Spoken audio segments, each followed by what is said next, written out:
আসসালামু আলাইকুম বন্ধুরা, আশা করি সবাই ভালো আছেন। যদিও গাজা ও ইসরায়েলে যুদ্ধবিরতি হয়েছে, কিন্তু এই যুদ্ধবিরতি কি সফল হচ্ছে? না, হচ্ছে না।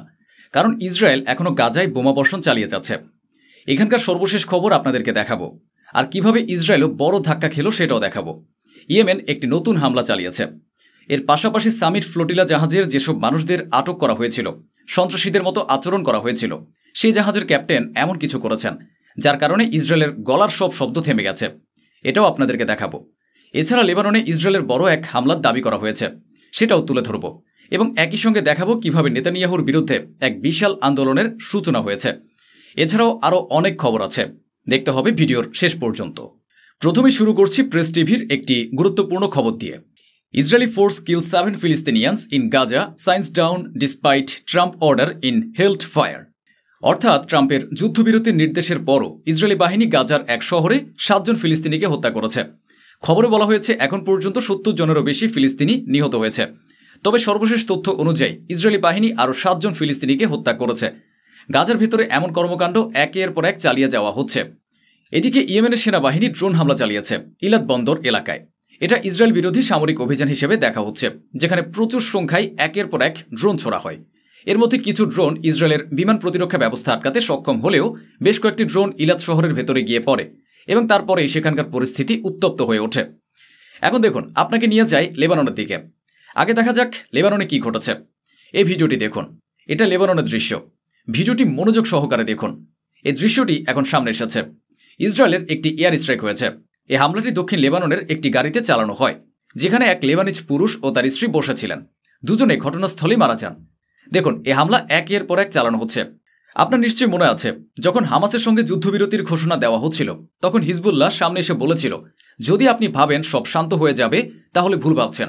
হিজবুল্লাহ আগেই বলেছিল, আমাদের অভিজ্ঞতা আছে, 2024 সালের নভেম্বরেও আমাদের সঙ্গে যুদ্ধবিরতি হয়েছিল, কিন্তু ইসরায়েল তা মানেনি। এখন নতুন চিত্র সামনে আসছে। আরেকটি ভিডিও দেখুন, কিভাবে গাড়িতে আগুন জ্বলতে শুরু করে। ওই গাড়িতে যে ব্যক্তি ও তার স্ত্রী সঙ্গে ছিলেন তিনি মারা যান। এই ঘটনাগুলো একের পর এক ঘটছে, এমনটাই সংবাদে বলা হয়েছে। প্রেস টিভি এই খবর দিয়েছে। আরেকটি দৃশ্য দেখুন। এটি তখনকার সময়ের ছবি, যখন দক্ষিণ লেবাননে ওই হামলা হয়েছিল।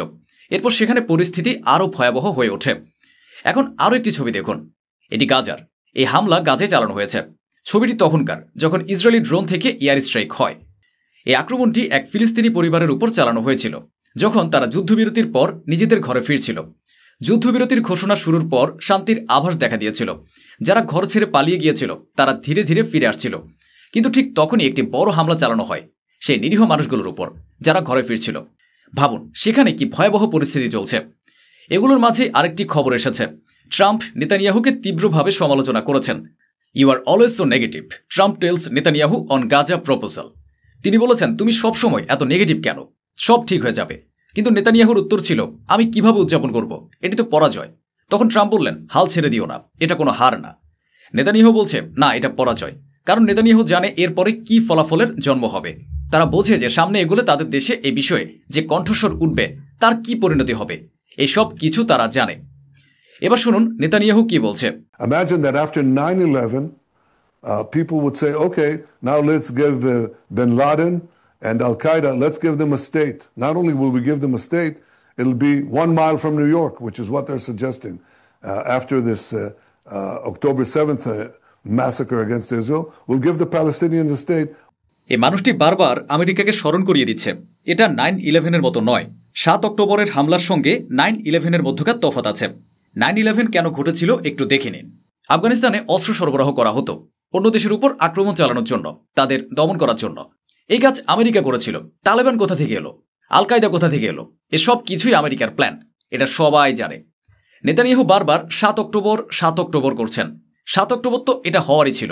কারণ আপনি যে জমিতে বসে আছেন, ইসরায়েল যে জমিনে প্রতিষ্ঠিত আছে, যেটা ফিলিস্তিনিদের জমিন, নেতানিয়াহু একজন বয়স্ক লোক, তার লজ্জা হওয়া উচিত। তিনি কি ভাবেন না যে আগামী প্রজন্মকে তিনি ভুল পথে রাখছেন? এজন্যই তো তাদের বয়কট হচ্ছে।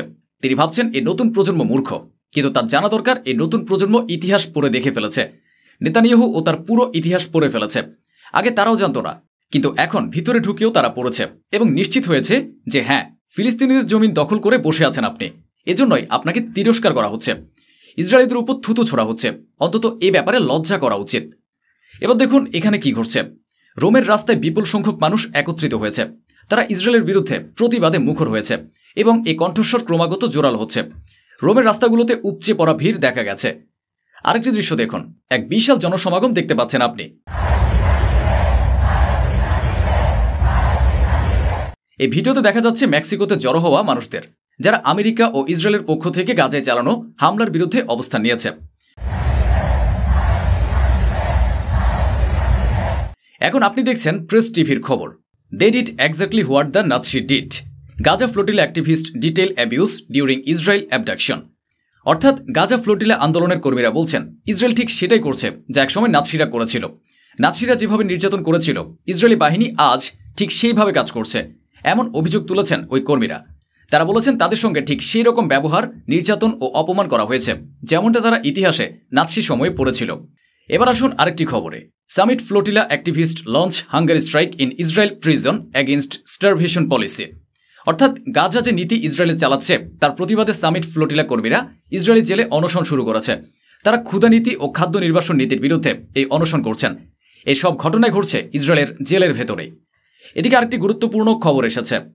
ইরান নিন্দা করেছে তুরস্কের সেই পদক্ষেপের, যেখানে তারা স্ন্যাপব্যাকের পর বাতিল হওয়া জাতিসংঘের নিষেধাজ্ঞা পুনরায় কার্য করার চেষ্টা করেছে। ইরান বলেছে এই পদক্ষেপ অত্যন্ত চিন্তাভাবনা করে নেওয়া হয়েছে এবং তারা এর তীব্র বিরোধিতা করছে। আরও একটি খবর। A new fleet made up of 8 boats and the vessel Conscience is en route to Gaza as part of the latest mission organized by the Freedom Flotilla Coalition. একটি নতুন ফ্লোটিলা জাহাজ গাজার উদ্দেশ্যে রওনা হয়েছে।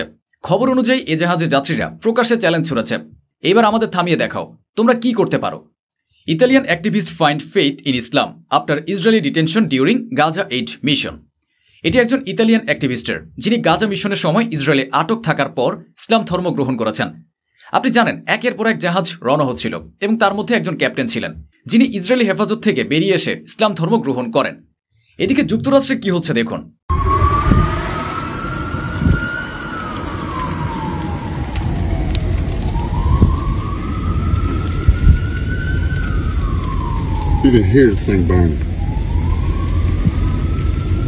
সাউথ ক্যারোলিনায় হঠাৎ একটি বড় হামলার ঘটনা ঘটেছে, অর্থাৎ সেখানে বিস্ফোরণ ঘটেছে। এটি বিচারক ডায়ান গুরিস্টেইনের গ্রামের বাড়ি। ওই বাড়িতেই এই বিস্ফোরণ ঘটে এবং পরে আগুন ধরে যায়। কি ঘটেছে, কিভাবে ঘটেছে, ঘটনাটি নিয়ে নিবিড়ভাবে নজরদারি চলছে, তদন্ত করা হচ্ছে। তো বন্ধুরা, এই ছিল আজকের আয়োজন, যা স্বচ্ছভাবে আপনাদের সামনে তুলে ধরা হলো। আশা করি আমাদের এই প্রচেষ্টা আপনাদের ভালো লেগেছে। অসংখ্য ধন্যবাদ। সুস্থ থাকুন, ভালো থাকুন।